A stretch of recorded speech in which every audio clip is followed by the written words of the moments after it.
Welcome back to my channel, or welcome if you're new here. I'm Jody, and today I'm going to be teaching you two different methods on how to simplify roots, square roots, cube roots, etc. Now, in this video, I'm only going to be covering just numbers. I'll throw variables into the next video, which is why this one is part one. Part two, we'll throw in the variables. So if you're excited to learn more about roots and how to simplify them, then just keep watching. So let's start out by asking ourselves, what is a square root? So a square root means what number multiplied by itself would give you another number. So for example, since 7 squared is equal to 49 and negative 7 squared is also equal to 49, you would say that the square roots of 49 are both 7 and negative 7. So technically, the square root of 49 could be 7 and also negative 7, because both of those numbers, when multiplied by themselves, would give you the 49. Now, traditionally, we usually just write the positive number here, and that is technically called the principal root, but that's not a term you generally hear in regular classrooms and such like that. So for simplification and for the rest of this video, I'm just going to be writing the positive version, but just know that technically they do have two. They have a plus and a minus. That mostly comes into play when you're actually talking about solving for x in a certain equation. So that'll be a different topic, but I hope that makes sense. So let's dive into some examples of how we can actually find square roots or simplify square roots. Stay tuned. These three problems up here all have whole number solutions. I'll get into ones that have a whole number and a root part after this, but I wanted to show you just some basic numbers first. So when you see a root like this without a little teeny number in here, like these ones have, it's assumed to be square root. So you can write the 2 there, which I've done here, or this one doesn't even need to be there, it's just an assumed 2. Now, what you want to do to simplify roots, one of the easiest ways is to actually make a factor tree of whatever number or letters you're dealing with. So with 25, we would break that down to 5 and 5. Now, since there's no express number here, that means it's a square root. So what you want to do is find as many pairs of numbers as you can. There's no limit to how many you can get in any number, it's just however many there are. So here's a pair of 5. So they are going to group together as a pair, and then what they do is they leave the root together as a single unit. All that means is that your answer is 5.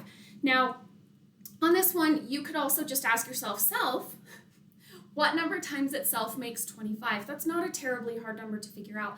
When your numbers get bigger, or maybe your times tables aren't as fresh, it's really nice to be able to break them down like this. Now, another way you can think about this is if we rewrite 25 as 5 squared. If you recall, a squared and a square root are opposite operations of each other, which means they cancel each other out. So the square root and the squared would cancel, also giving you an answer of 5. So that's another way you can think about it. Now, let's look at this one. So square root of 81, again, that 2 means we want to find pairs. So let's break down 81 with 9 and 9. Now, you can stop here and circle the 9s and have them leave, but I want to show you what happens when you take the factor tree all the way down to the end. So let's go with 3 and 3 and 3 and 3. So we're going to have a pair of 3s, so they're going to group up together and leave the root together. We'll go equals 3. And they're going to pair up and they're going to leave the root together. Now, since all of these are multiplied to make 81, these numbers here will be multiplied to get your final solution. Now, like I said, you could have just circled the 9s and had them leave and been like, the square root of 81 is 9, which it is. Now, when you get to something here, the cube root, it means that instead of pairs, you're looking for triples, groups of 3 numbers, so triples. But you're still going to do a factor tree just like we did on the previous one. So no matter what type of root you're taking, you can always break it down with a factor tree, and then you should look for groups of that number. Okay, so let's break this down, 9 and 3 and 3 and 3. So we're going to circle all of these together. They're going to leave the root together, and then your final answer is 3. Now again, just to show you this as well, if you rewrote it as the cube root of 3 cubed, a cube root and a cube cancel in the same way that a square root and a squared cancel. So that also shows you that our answer is 3. Now, square roots are much more common in just regular math operations, so sometimes it's really nice to recognize these numbers are called perfect squares. It means they have a perfect whole number solution. So whenever I say the phrase perfect square, it means a number that has a whole number as its root. So let's continue. Let's do one more example, and then we'll get into ones that don't have perfect whole number answers. This is going to illustrate why it's uber important to pay attention to what type of root you're taking. A lot of times people get so excited about the whole pairing up situation that that's all they ever do is circle the pairs. But as you notice, this number 64 has different types of roots. So let's write out what we've got here. So root 64, let's start by breaking this one down to 8 and 8. Now, you can keep going with that or you can stop there like I said, but let's keep going. I'm going to write all of them all the way out so that you can see the differences. Getting there, 2 and 2, 2 and 2. All right, so since this is a square root, then we're going to circle as many pairs as we have. So there's a pair, there's a pair, and there's a pair. So we're going to write each number from each group, essentially. So this pair is going to give us a 2, this pair is going to give us a 2, and this pair is going to give us a 2. So we're just going to multiply all those together, and it turns out that the square root of 64 is 8, which was illustrated by just circling the pairs, or the 8s at the beginning. Now, here's the thing, real quick, if you just look at, for example, this part, the 2 times 2. So what is 2 times 2? That's 4. So what is the square root of 4? That's just 2. So when I'm saying just write one of the numbers, you're really solving that problem. So the square root of 4 is 2, so we just wrote a 2. Now this is a cube root of 64, so it breaks down the same way, but we're going to be circling groups of 3. So let me break this down really quick. 2 and 4, 2 and 4. All right, so groups of 3 this time. So we're going to circle all 3 of these 2's and all 3 of these 2's. So you're just going to write a 2 from this group and a 2 from this group and multiply them. So that's going to give you 4. So the cube root of 64 is 4. That means that if you take 4 times itself, that you're going to get 64. Now the 6th root, we want groups of 6 numbers. Now you can see from the above what's going to happen, but let's just visually write it out really quick. So we're going to circle all 6 of these 2's all together. So the 6th root of 64 is 2. That means that 2 to the 6th power makes 64. So again, what's really important here is to pay attention to what type of root you're taking. Square root, circle all the pairs you can find. Cube root, circle all the groups of 3. And 6th root, circle however many groups of 6 numbers, and then you go from there. I hope that makes sense. Let's get into ones that don't have perfect whole number answers. Okay, I lied just a little bit. I wanted to cover this really quick first. Thus far, I've only shown you roots of positive numbers, and those give you positive solutions. But what if we're trying to root negative numbers? Now, the general idea is if you are odd, that's not a word, but if you're taking an odd root of a negative, then you can just do the factor tree as normal, and your answer will be the negative of that number. Now, taking an even root of a negative number, you can do, but you won't get a real number. You'll get an imaginary number. So that's future topics. So you cannot take an even root of a negative number and get a real number. So this one we're not going to deal with. But odd roots, you definitely can. So let's break down 8. Now I'm just going to break down the 8. I'll show you the negative in a second. So we're going to go 2 and 4, 2 and 2. Now 2 times 2 times 2 makes 8. But negative 2 times negative 2 times negative 2 makes negative 8. So what that means is the cube root of negative 8 is negative 2. Now at the beginning of the video I mentioned that a square root has a plus answer and a minus answer, and the plus answer is called the principal root. Well, that's not true with odd roots of negatives. You only get one number answer, and that answer is negative. Now you don't have to put the negatives in here. You can just break down the number and stick a negative in front of your answer, and that's fine. But again, what this means is that negative 2 cubed makes negative 8.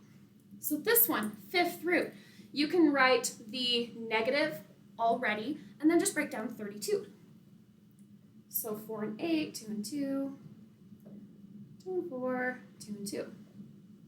So all 5 of these are going to leave together, and our answer is going to be negative 2, because negative 2 to the 5th power makes 32. Therefore, the 5th root of negative 32 is negative 2.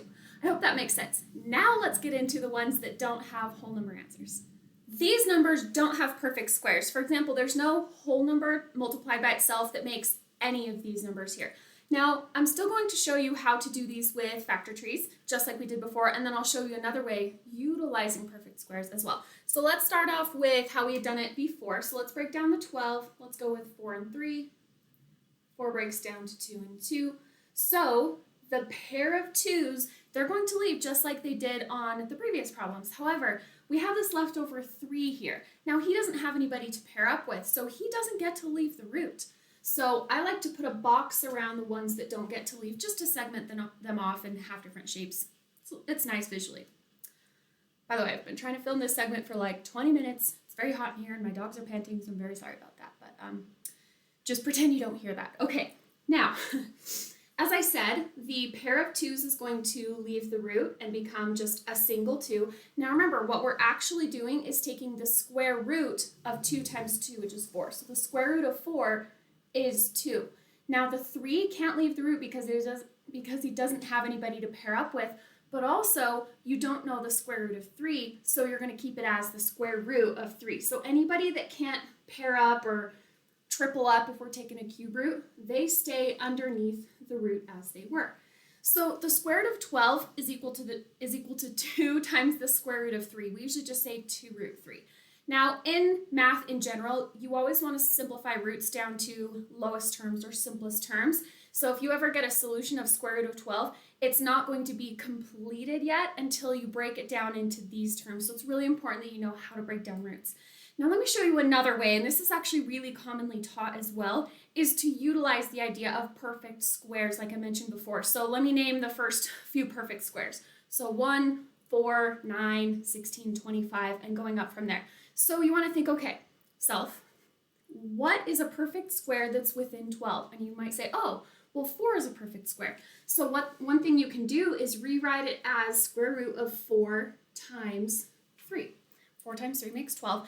Now, when you're taking the square root of multiple things that are multiplied or divided, what that means is you can actually root each piece separately, like so, and then just say, hey, well, the square root of 4 is 2. So that gives us 2 times the square root of 3, which is 2 root 3. Now, that works perfectly well. I find it to be easier on smaller numbers. For example, on 288, maybe you'd have to sit there for a few minutes and say, well, what's a perfect square that makes 288? So the factor tree way will always work. So will this, but you might have to do this a couple times because sometimes the number that's left in here will still have a perfect square within it. Whew, words. Okay, let's try square root of 250. So break that down. Let's just do 25 and 10. It doesn't matter what numbers you start with because at the end you'll always have the exact same numbers. So 25 breaks down to 5 and 5, 5 and 2.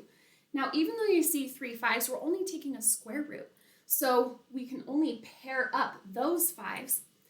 This one nor this one has anybody to pair up with, so both of them are going to get the square. Meaning, hey, you're not leaving the root. So the way this works is we're going to have a 5 outside. That was a weird arrow. Let's try that again. A 5 outside. And then we're going to have this 5 and this 2 inside. Now again, since all of these are multiplied to make 250, they're all multiplied here. So we would simplify and say 5 times 2 is 10.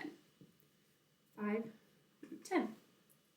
Now again, you can do this like you did, like we did the previous one, is that we could write it as root 25 times 10, square root of 25 times square root of 10, and that would be 5 root 10.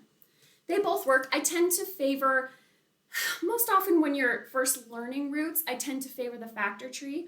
But if you get to understand this and the numbers aren't crazy large, then this way works extremely well.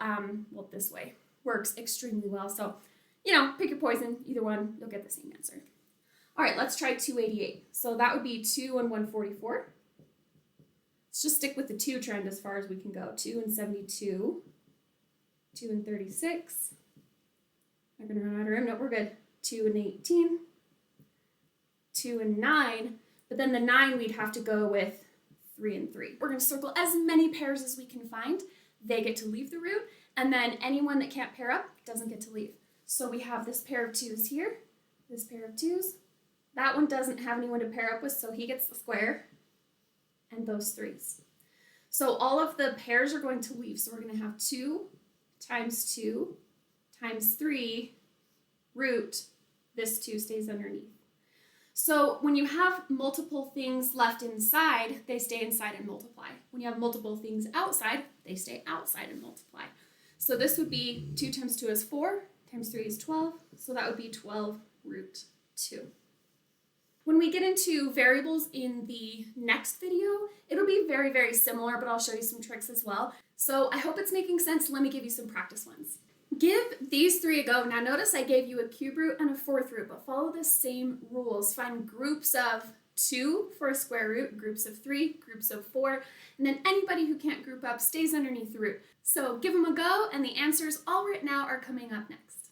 How did we do? Let me know down in the comments if you tried them, if you got them right, and if you had any questions. One big thing to note on these is that when you are breaking these down and writing your final solution, remember that when you start off with the cube root, your answer still needs to have that cube root because we don't know the cube root of 10, so it still needs to say the cube root of 10. Same thing here, it is the 4th root that's left over. So let me know what questions you have, but I hope it made sense, and let me wrap it up for you.